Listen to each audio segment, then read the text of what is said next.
Eguardion, eskerrik asko hemen gurekin jarraitzeagaitik eta jardunaldi honen bigarren zatiari emango diogu hasiera. Lida Milibia naiz, gizarte zerbitzuetako zuzendaria Eusko Jaurlaritzan, enplegu eta politika sailan, zuzendaritza baten, ez? Bigarren zati honetan, nerabezaroari buruz hitz egingo dugu, eta horretako daukagu, hemen ere eskubian dago Alfonso Oliva. Aita edo ama garenok, badakigu ze zaila den nerabezaroan ditugun seme-alabei ondo beraiekin harremanetan eta egunerokotasunean ondo eramatia, baina, pentsatzen dut gaur emango digutela klabe batzuk gure harreman horiek sendotzeko eta hobetzeko. Decía en euskera que Alfredo Oliva nos va a comentar y nos va a hablar sobre las relaciones en la adolescencia y nos puede dar claves para que esas relaciones que a veces son difíciles, podamos llevarlas de la mejor manera. Y estamos todos un poco expectantes para ver qué claves son esas para poder ayudar en el día a día en nuestras relaciones con nuestros jóvenes. Eskerrik asko.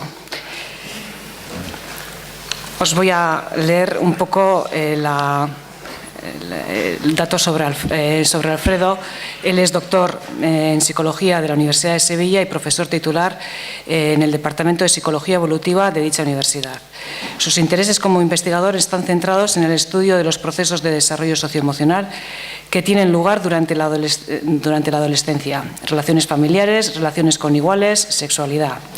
Ha llevado a cabo estudios sobre diversidad familiar y la calidad de distintos tipos de familia como contextos para el desarrollo, sobre adicción o nuevas tecnologías y sobre maltrato infantil.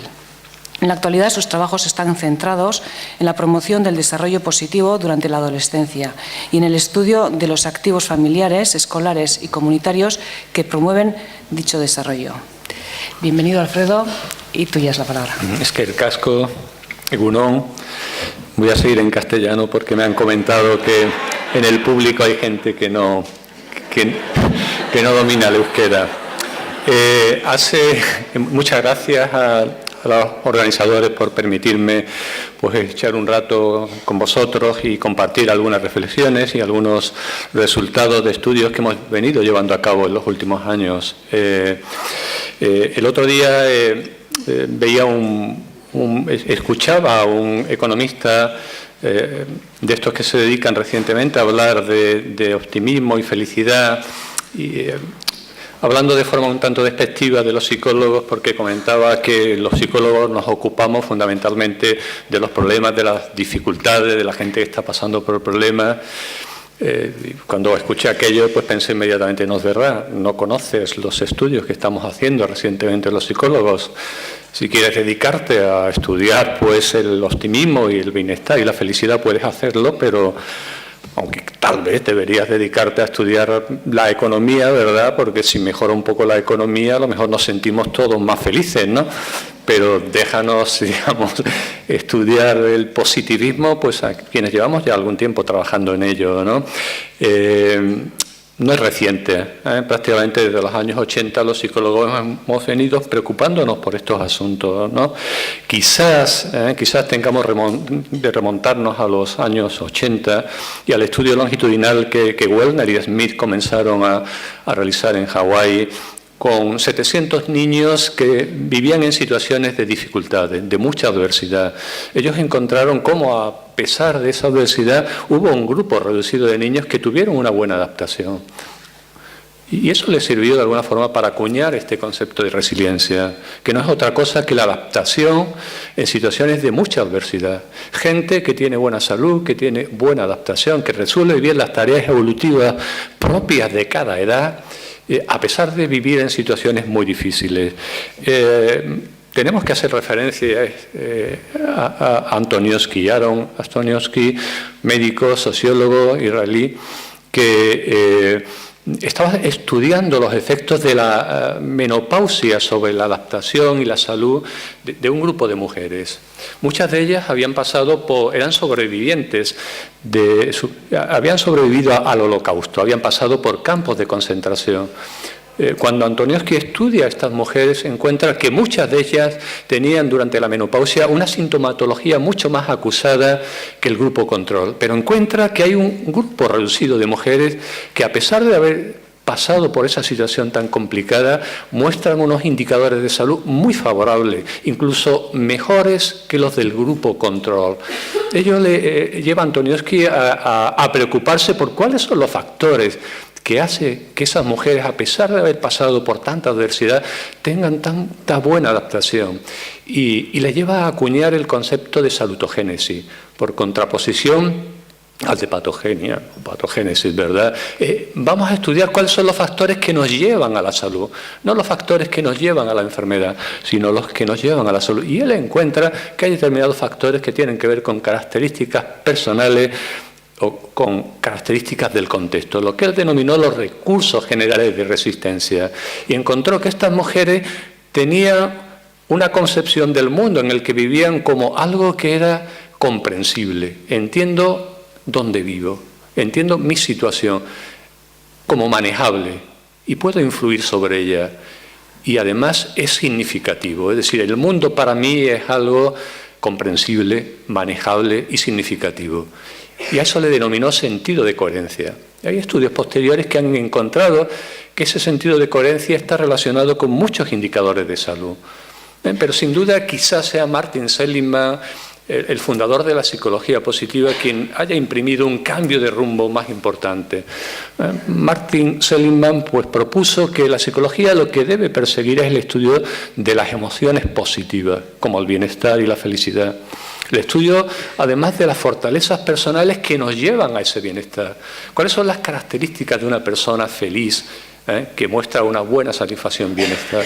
¿Y cuáles son, además, las características que deben tener los contextos, la familia, la escuela, la comunidad, para promover esa satisfacción, esa felicidad? Martin Seligman habla también de 3 tipos de felicidad.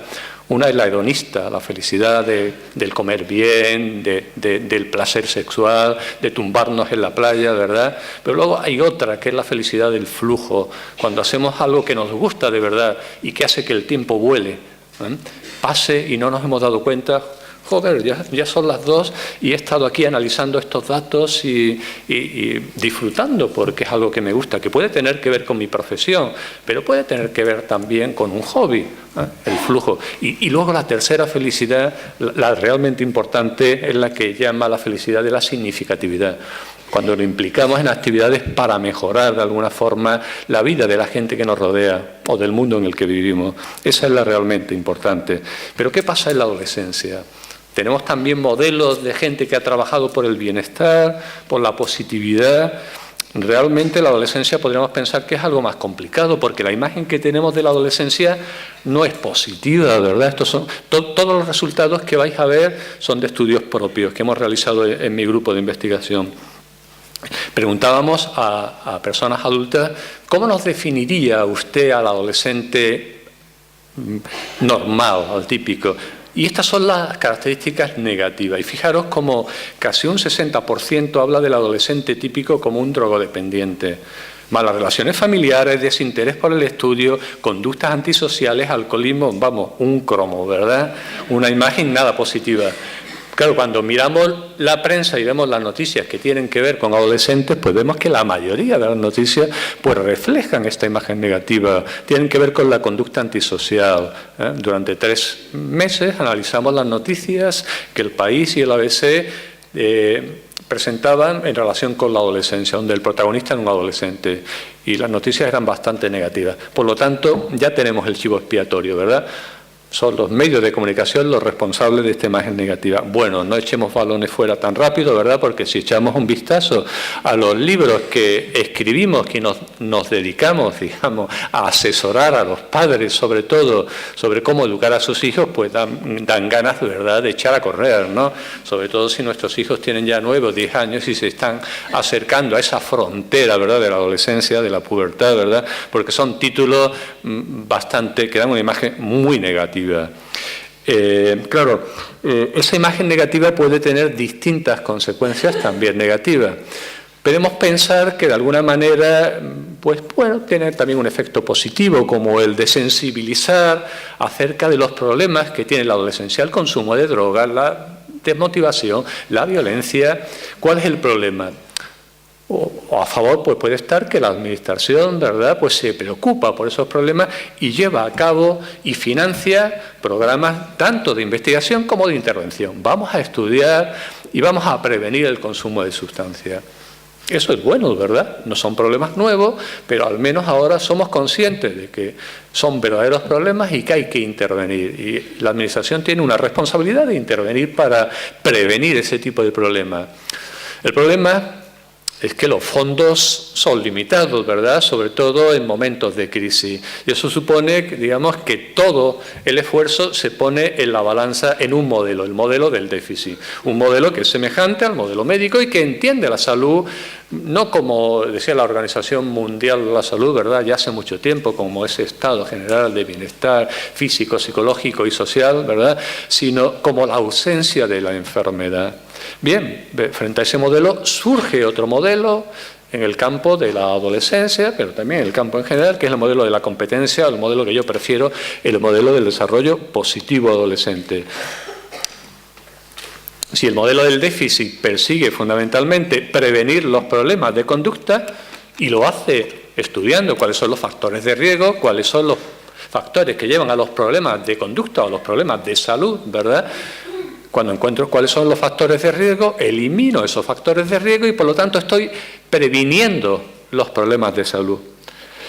Está bien, ¿verdad? Pero si yo reduzco un factor de riesgo, estoy promoviendo la competencia y la salud del adolescente, estoy haciendo que sea más competente desde el punto de vista social o desde el punto de vista emocional o desde el punto de vista cognitivo.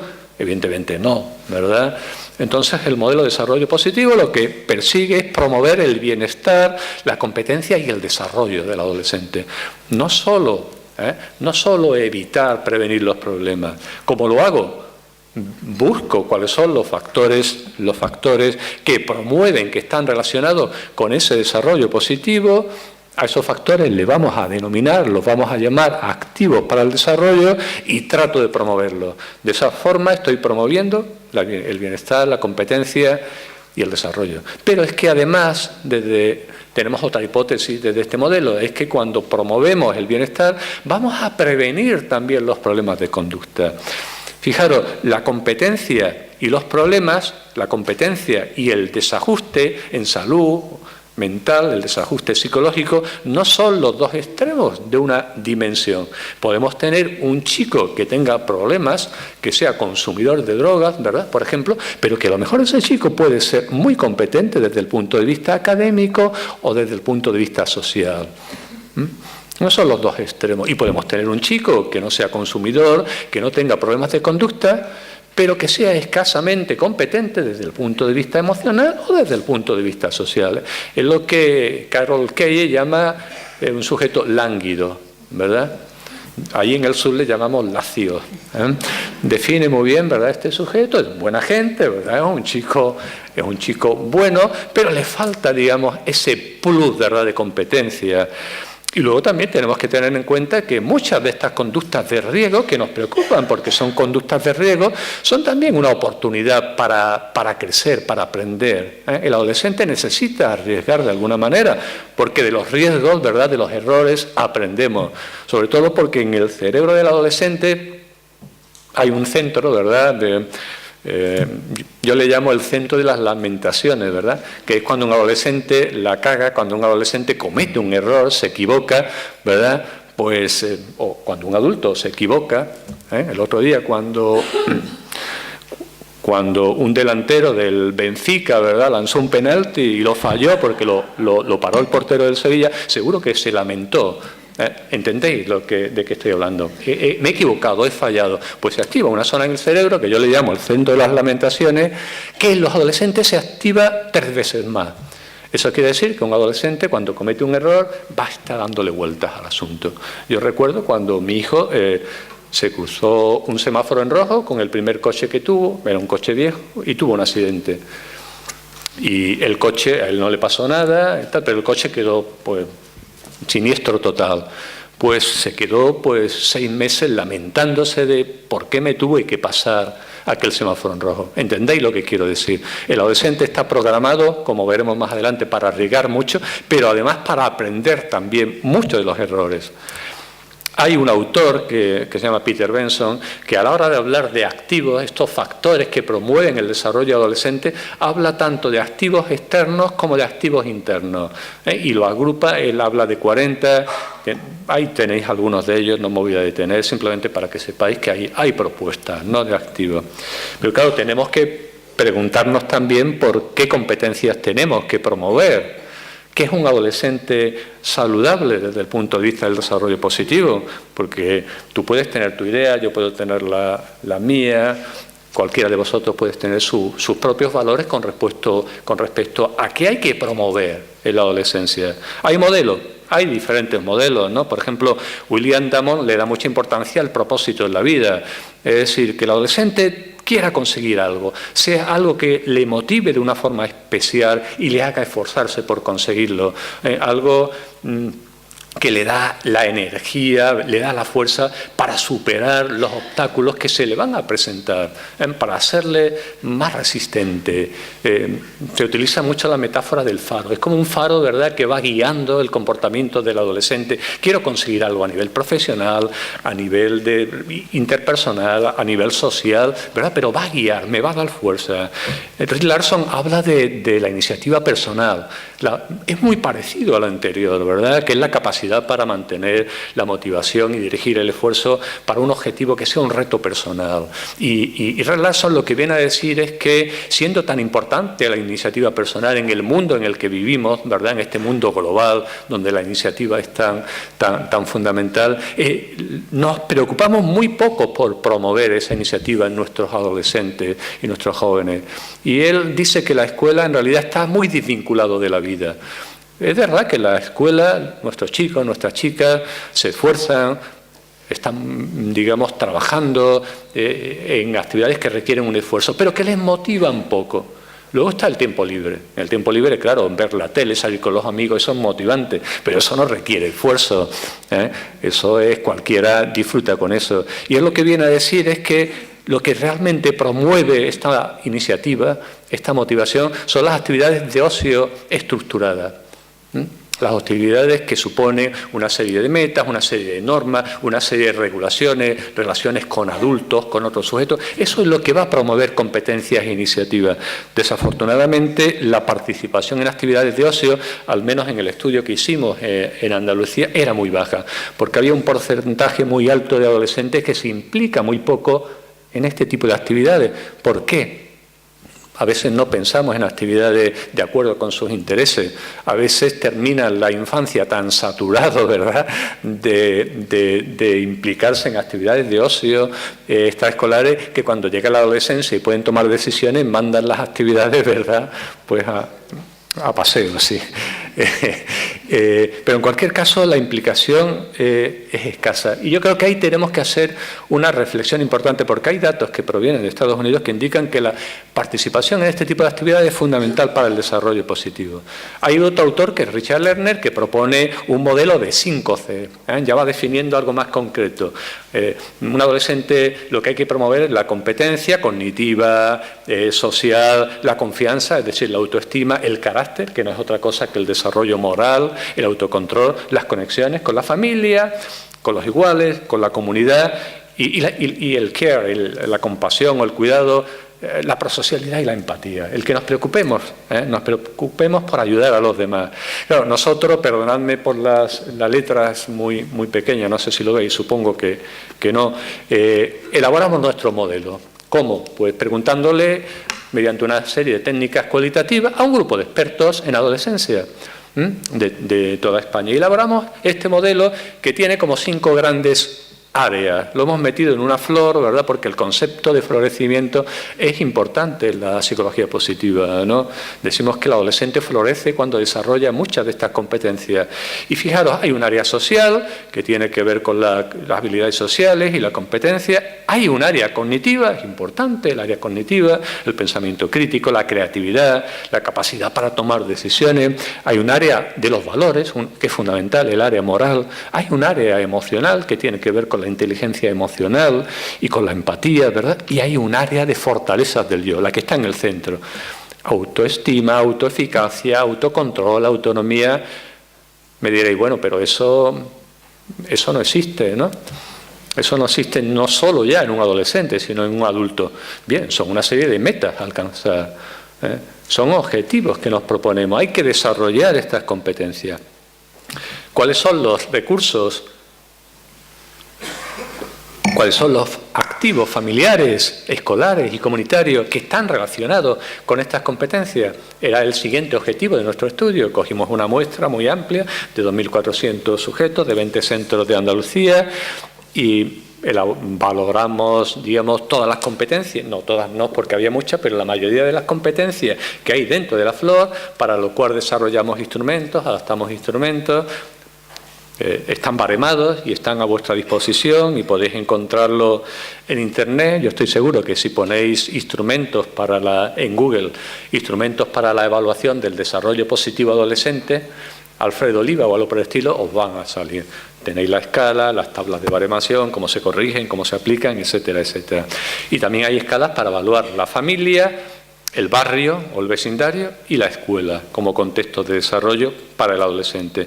¿Qué es lo que encontramos? Pues en esta tabla pues se recoge, digamos, lo más sustancial de la investigación.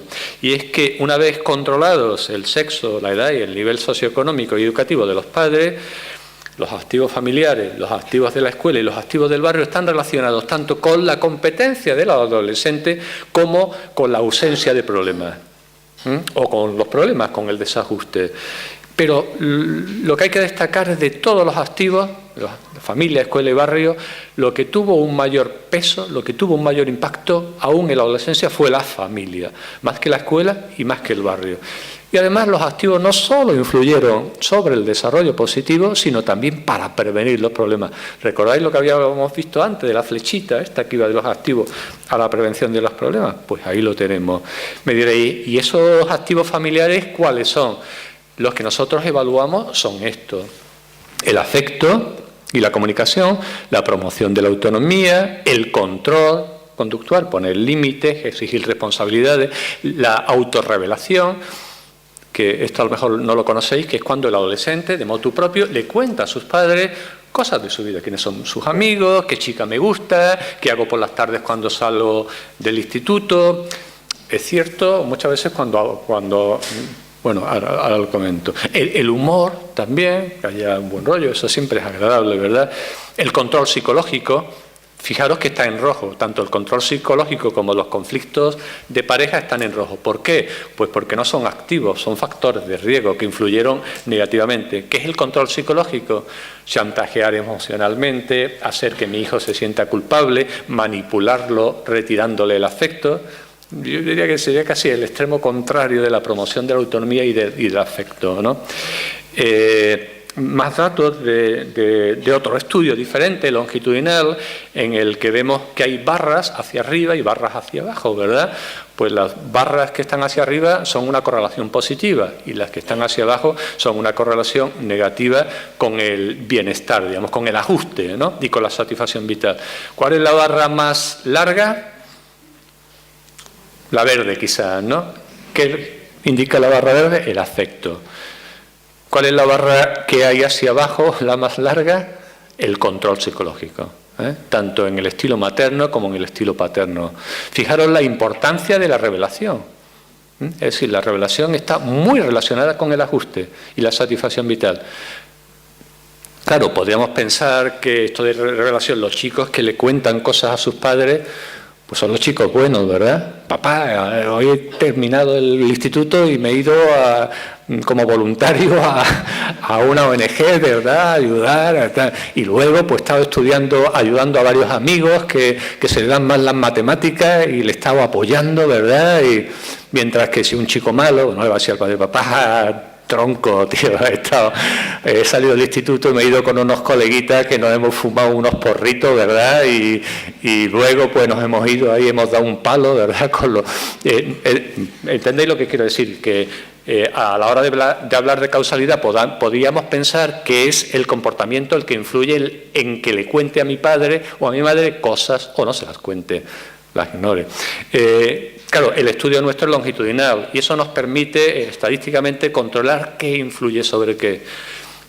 Y lo que encontramos fue que la revelación, el contarle yo cosas a mis padres en tiempo 2, es decir, a los 15 años, influye mucho más sobre el consumo de sustancias a los 18 años que lo contrario. Es decir, es la revelación la que está influyendo sobre el consumo de sustancias y no lo contrario. Claro, muchos sois padres y me diréis, pues, es que mi hijo no me cuenta nada, los adolescentes cuentan pocas cosas. Es verdad que hay una parte que tiene que ver con el adolescente, con esa búsqueda de una cierta intimidad, de una cierta ruptura, ¿verdad? Pero hay una parte que tiene que ver con nosotros los padres, porque ¿cómo reaccionamos cuando nuestros hijos nos cuentan cosas?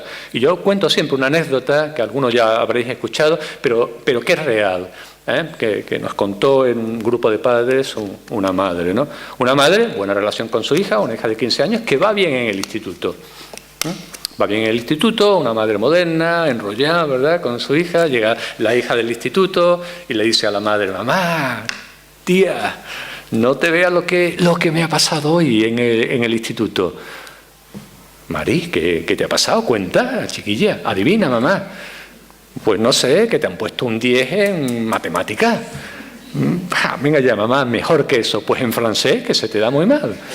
No, mucho mejor, pero mejor que eso, hija, que me tiene con las carnes abiertas. Cuéntame ya, chiquilla. Vale, ¿te acuerdas de Juan? Juan, un niño de primero que tú me comentabas, que estaba taco de bueno, que sí, pues se ha acercado a mí esta mañana en el instituto y me ha dicho que salgamos el viernes. Y no me vea lo enrollado que es Juan, no solo que esté bueno, sino que además toca la guitarra, compone canciones, escribe poesía, es voluntario de una asociación. Joder, que bien, y vos hemos estado hablando esta mañana y tal, y al final hemos terminado morreando. Morreando, ¿sabéis lo que es? Aquí también se morrea, ¿no?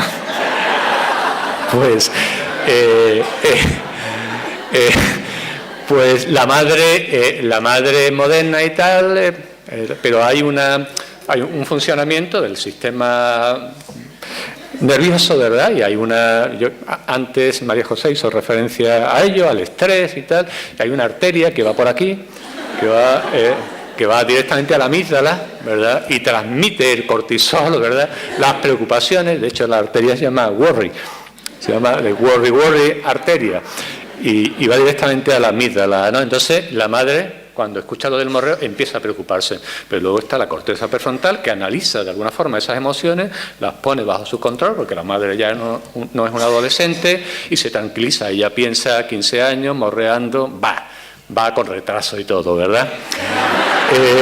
Entonces, venga, cuéntame, ¿cómo ha sido eso? Pues no, eso esta mañana, el instituto, pero en el instituto, ¿qué ha sido en el recreo? Dice, bueno, empezamos el recreo, pero después nos enrollamos y no hemos ido ni a matemática ni a francés.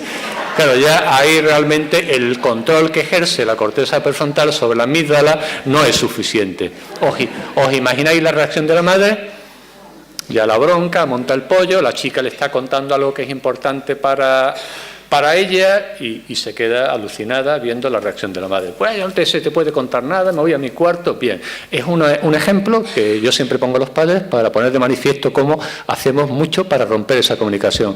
Porque cuando nuestro hijo, nuestra hija nos cuenta algo que no nos gusta, sobre todo no nos gusta porque hay un sesgo que tiene que ver con esa imagen negativa que hace que muchos de los comportamientos que son propios de la edad, que lo hicimos nosotros y que son, digamos, hasta saludables, ¿verdad?, ¿Quién de vosotros habría ido, si Juan estaba tan bueno, a clase de francés?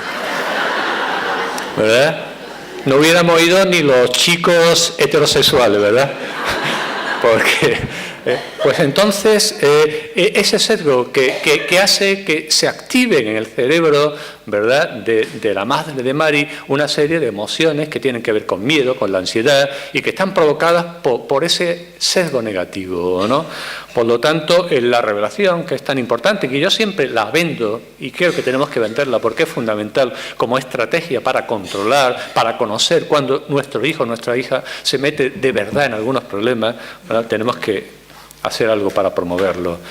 Más datos a favor del afecto, o algunos datos a favor del afecto parental. Mirad, entre los 15 años y los 18 años analizamos los sucesos vitales estresantes que habían tenido los sujetos de nuestra muestra, los chicos y chicas de nuestra muestra. Muerte de familiares, ruptura de relaciones de pareja, divorcio y separación de los padres, repetición de cursos, etcétera, etcétera. Y encontramos un dato interesantísimo. Aquellos chicos que habían tenido, y chicas, más sucesos vitales estresantes, habían aumentado los problemas tanto internos como externos entre los 15 y los 18 años, salvo un grupo. Un grupo a los que parece que no le afectó esa incidencia de sucesos vitales estresantes. ¿Qué grupo era? Pues era el grupo que habían declarado en tiempo 2 que tenían unas buenas relaciones familiares caracterizadas por el afecto, la comunicación y el apoyo. Por lo tanto, el afecto parece que protege en la adolescencia. ¿Vendemos solo el afecto? No, hay más cosas, hay más ingredientes. Como antes Íñigo comentó en su presentación, pues hay más ingredientes en un estilo parental. Hay que saber comunicarse, hay que supervisar y exigir responsabilidades. Tenemos que ser esa corteza prefrontal, ¿verdad?, de nuestros hijos. Tenemos que ser flexibles y adaptarnos a las nuevas necesidades cambiantes que va teniendo. Tenemos que promover su autonomía, que resuelva sus problemas, que piense por sí mismo, ¿verdad? Pero si yo me tuviera que quedar con algo, si tengo que apostar a un solo número, yo apostaría al afecto. ¿Por qué? Pues porque cuando hay afecto hay también más comunicación y hay más revelación. Si hay buen rollo, mi hijo o mi hija me va a contar más cosas. La disciplina funciona mejor con afecto, eso lo sabemos, hay muchos estudios. La disciplina democrática que combina el control con el afecto funciona mucho mejor que la autoritaria. Y además vamos a fomentar la autoestima. El afecto está relacionado, digamos, con muchos factores, muchos indicadores de desarrollo positivo, y también con menos problemas de conducta. Mirad, hay un dato, esto no lo hemos publicado, es un estudio reciente en el que analizamos el recuerdo que los adolescentes tenían de las relaciones de apego, de las relaciones afectivas con sus padres en la infancia. Y encontramos que había una relación muy clara entre el recuerdo del afecto recibido en la infancia y la menor conducta antisocial. Pero esa influencia estaba mediada. ¿Estaba mediada por qué variable? El autocontrol. Evaluamos el autocontrol con una escala que acabamos de validar, y el autocontrol no es otra cosa que la fuerza de voluntad para regular la conducta, para suprimir las tentaciones y para plantearnos objetivos a largo plazo y alcanzarlos. En otro estudio también, que además este estudio lo presenté creo que en esta misma sala el pasado noviembre, creo. En este estudio encontramos que el autocontrol estaba relacionado tanto con la adicción a Internet, es decir, a más autocontrol, menos adicción a Internet, menos consumo de sustancias y menos sintomatología ansioso-depresiva. Bueno, podemos entender que esté relacionado con las adicciones, ¿verdad?, o con el consumo de sustancias, en tanto y en cuanto que estoy suprimiendo, estoy controlando el comportamiento. ¿Pero por qué con la ansiedad-depresión también? Pues porque el autocontrol, las estructuras que tienen que ver con el control de las emociones están muy relacionadas con las estructuras cerebrales que tienen que ver con el control de la conducta. Hay una relación clara entre ambos aspectos, ¿verdad?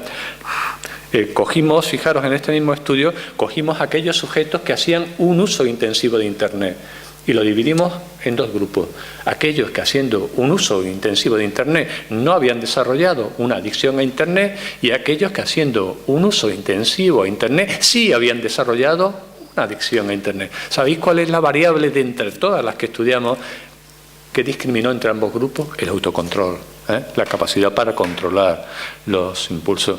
Y en este mismo estudio, que incluía sujetos desde los 12 hasta los 34 años, encontramos algo tan curioso como eso. Fijaros, el autocontrol disminuye durante los años de la adolescencia. Podríamos pensar que tendría que aumentar poco a poco, de forma gradual, pero no, disminuye durante los años de la adolescencia.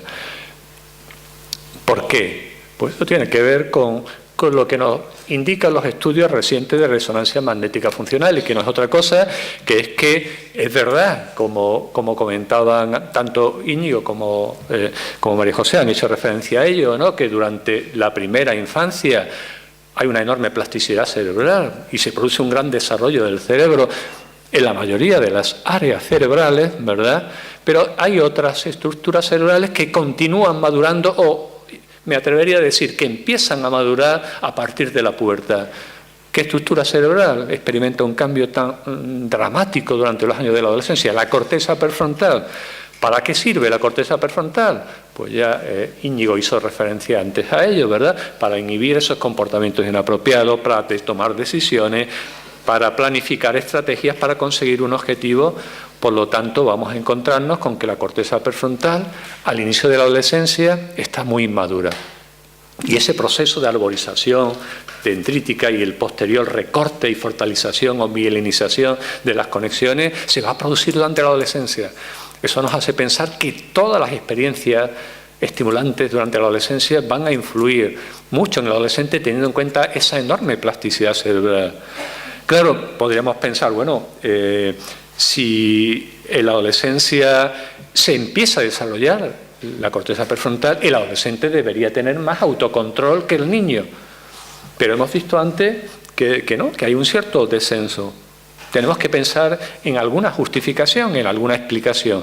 Y la explicación está también en el cerebro. Está también, como decía Íñigo antes, pues está también debajo del pelo, ¿verdad?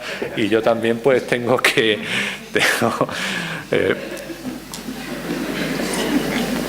poco o ninguno. Y es el sistema de placer, el sistema mesolímbico de recompensa, que es aquel que libera dopamina cuando nuestro equipo gana la Copa de la UEFA, como ha sido el caso, ¿verdad? Otros, pues eso, a lo mejor otros no conocéis esa experiencia, ¿verdad?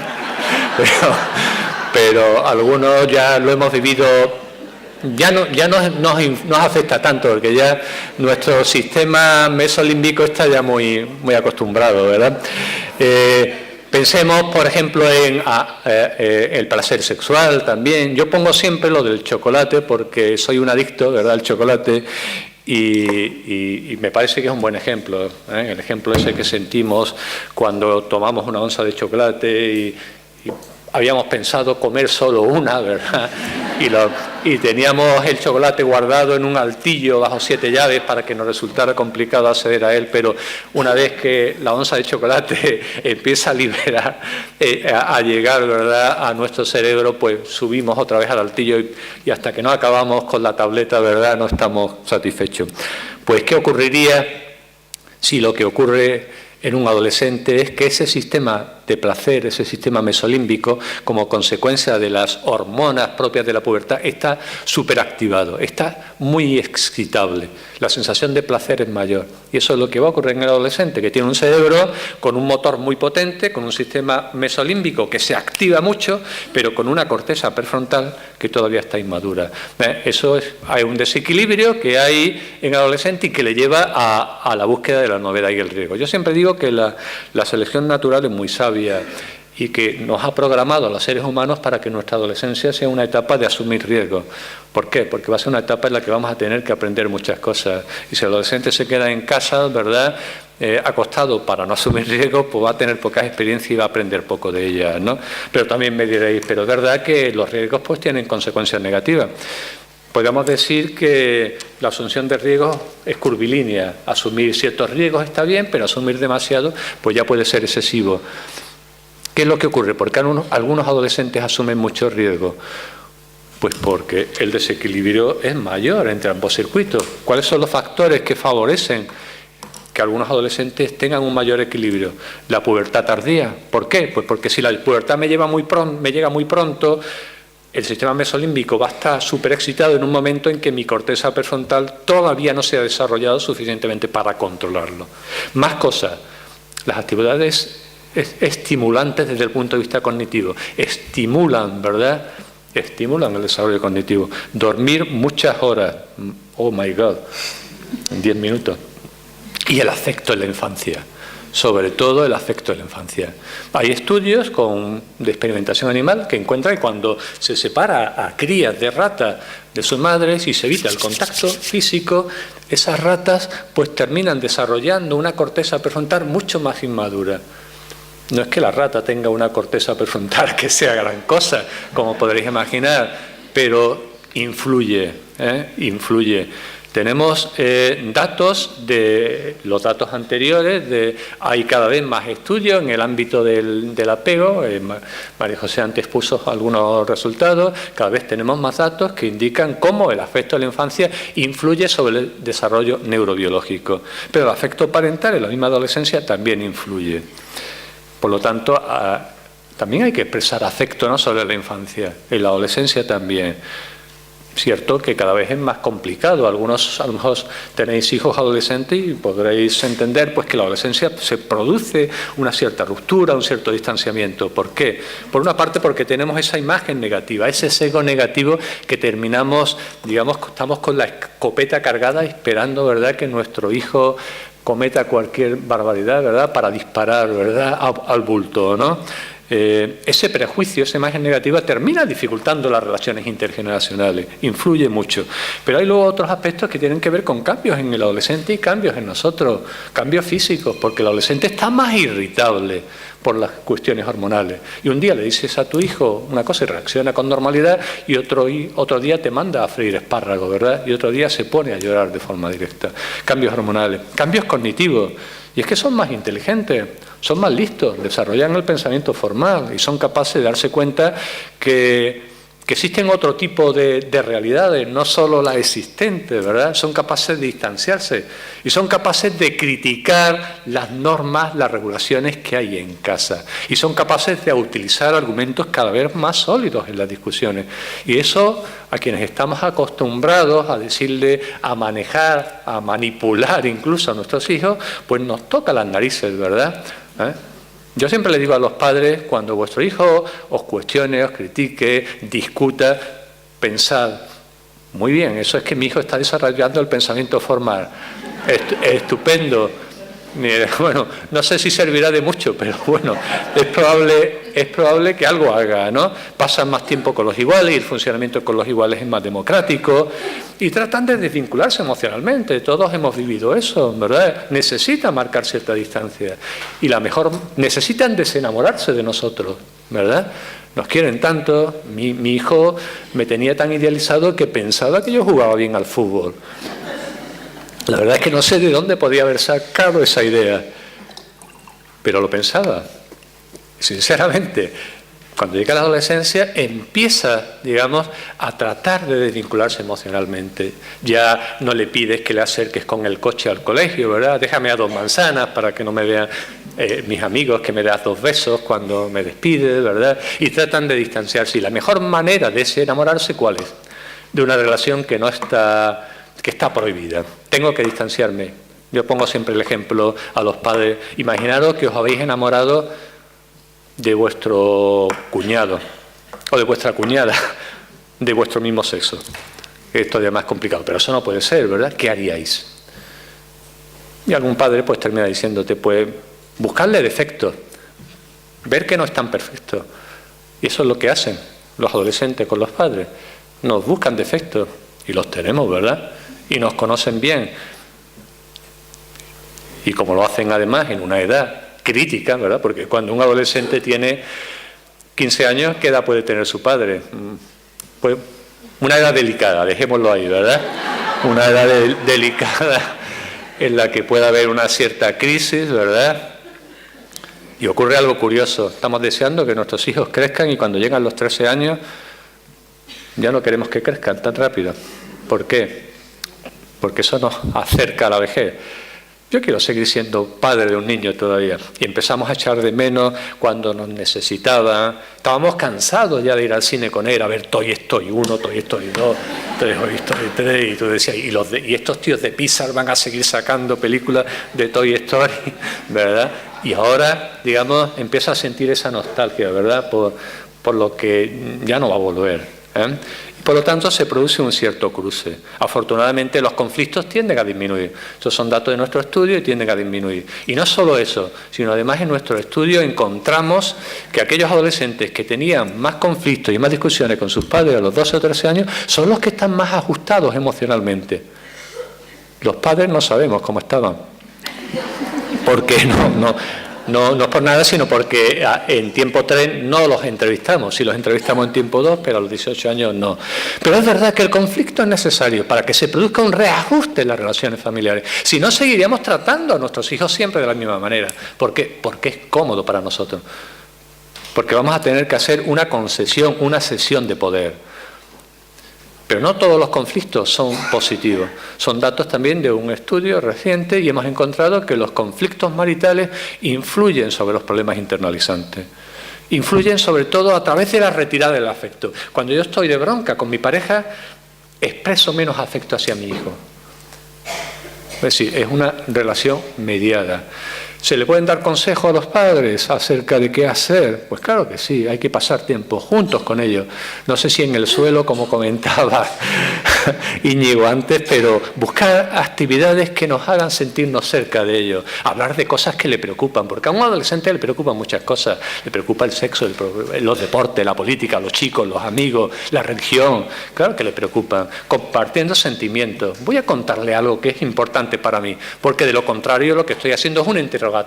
Cuéntame tus cosas, pero yo no te cuento nada. Yo le voy a contar algo también, porque él solo va a valorar. Voy a confiar en él, ¿eh? Voy a escucharlo cuando haya cometido algún error, una equivocación. Voy a escuchar antes de prejuiciar, ¿verdad? Y antes de sancionar. Voy a tratarles con respeto. Es verdad que a veces somos humanos, ¿verdad? Y a veces pues nos afectamos emocionalmente, nos cabreamos con ellos y a veces podemos llegar a insultarlos. Pues si lo insultamos, pidamos disculpas, ¿verdad? Apoyémosles en sus pequeños problemas. Se ha peleado con la novia, con un amigo, con la chica que le gusta, le ha dicho que no. Eso para él es lo más importante en su vida. Por lo tanto, escuchémosle, acerquémonos a ellos. Ser menos directivos, ¿no? Ayúdale, no le resuelva todos los problemas. Ayúdale a explorar alternativas o sugerirles demasiado pronto las soluciones, ¿no? Otra cosa, aparte del afecto, es importante, el control. Con los niños pequeños no hay ninguna duda, ¿verdad? Con los niños pequeños, cuando no controlamos a los niños pequeños, pues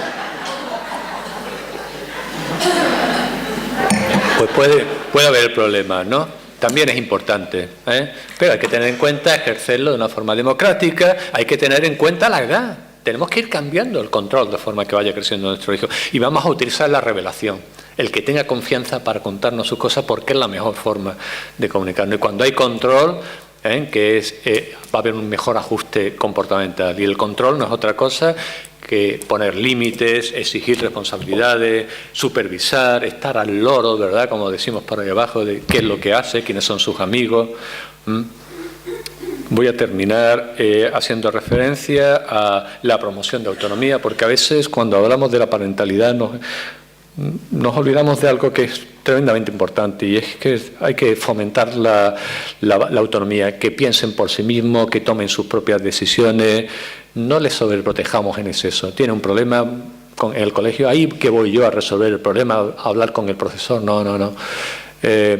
Sugiérele alternativas, déjale pensar, apóyale, pero que él resuelva sus problemas. Probablemente estemos generando una generación de adolescentes excesivamente mimados. Hemos resuelto todos sus problemas y de esa forma le hemos dado todos los caprichos, le hemos impedido que desarrolle la tolerancia a la frustración. La tolerancia a la frustración es fundamental, porque va a tener muchas frustraciones a partir de la adolescencia. En algún momento alguna chica le va a decir que no. A mí nunca me ha pasado, ¿no? Pero alguno de vosotros, ¿verdad? Alguno de vosotros desde lejos tiene que haber pasado, ¿verdad? Se nota, ¿eh? La frustración, la tolerancia a la frustración es importante. Estamos haciendo chicos que no son capaces de mirar más allá de sus propias necesidades. Y el otro gran enemigo de la promoción de autonomía es el control psicológico. Hace mucho daño. Genera culpabilidad, genera problemas emocionales. En un estudio que hicimos para la Consejería de Salud, encontramos que los problemas ansioso-depresivos en las chicas aumentaban mucho entre los 13 y los 17 años. Había un problema importante de problemas emocionales y decidimos estudiar qué era, cuáles eran los factores de riesgo que llevaban a estas chicas a desarrollar estos problemas ansioso-depresivos. Y fijaros cuáles eran los factores de riesgo. Mucho control psicológico, mucho chantaje emocional, mucha inducción de culpa por parte de los padres, una alta empatía. Digo, bueno, la empatía no es buena, pero también cuando va acompañada de un exceso de control psicológico, claro, si yo soy muy empática y llego por la noche a mi casa tarde y nada más que abro la puerta ya escucho a mi madre quejarse, ¡ay, qué jaqueca tengo! No, como no me has llamado, como no me ha puesto un WhatsApp, ¿verdad?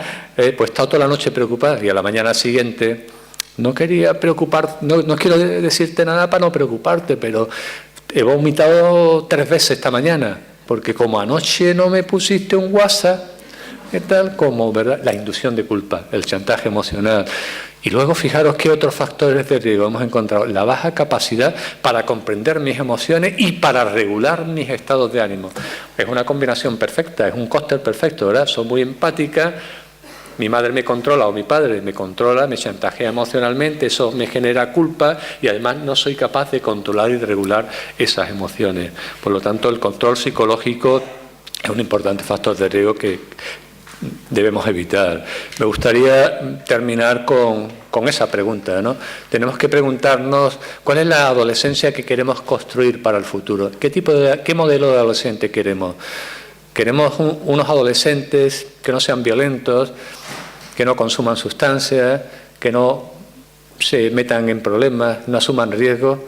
No sé si os conformáis con eso, pero yo creo que tenemos que ser más exigentes, porque una generación que está libre de problemas no es una generación que está suficientemente preparada para afrontar los muchos retos que les esperan en este mundo tan complicado, ¿verdad?, que les estamos dejando, ¿no? Pues muchas gracias.